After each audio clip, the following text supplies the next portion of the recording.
আসসালামু আলাইকুম।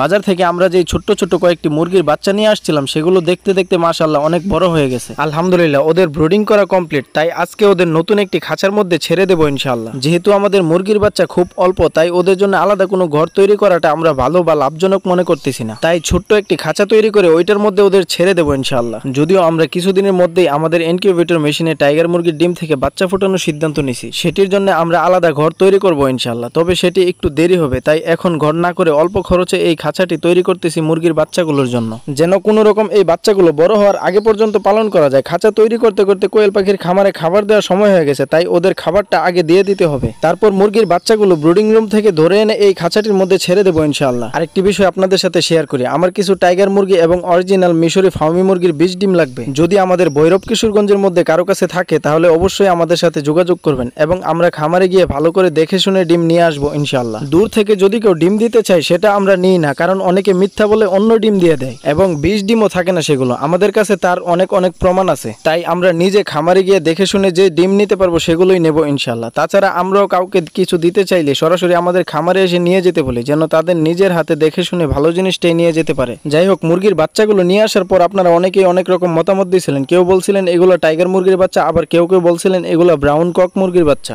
এখন তো মাশাআল্লাহ বাচ্চাগুলো বড় হয়েছে, এখন বলেন সঠিকভাবে এগুলো কিসের বাচ্চা? আমাকে বাজার থেকে টাইগার মুরগির বাচ্চা বলে ধরিয়ে দিছিল। আমি আপাতত ওদের একটি বাটির মধ্যে খাবার দিতেছি, কারণ আমাদের কাছে পর্যাপ্ত পরিমাণে খাবার পাত্র নেই। বাটির মধ্যে খাবারগুলো দেওয়ার পর মুরগির বাচ্চাগুলো এটার ভেতরে ঢুকে খাবার খাচ্ছিল। আসলে মুরগি যেভাবে পালন করা হোক না কেন, ওদের একটা স্বভাব কখনোই বদলায় না, মানে ওরা খাবার খাওয়ার সময় পায়ে না ছড়িয়ে খাবার খায় না। একটি কথা কিছুদিন ধরেই বলবো ভাবতেছি, পরে আর বলা হয় না। আপনারা যারা আমাদের ভিডিওগুলো দেখেন আলহামদুলিল্লাহ, তারা আমাদের প্রতিটি কাজের ভালো ভালো মন্তব্য করে যে পরিমাণ সাপোর্ট করছেন, সবাইকে অসংখ্য ধন্যবাদ। সবাই আমাদের জন্য দোয়া করবেন। সবাই ভালো থাকবেন। আসসালামু আলাইকুম।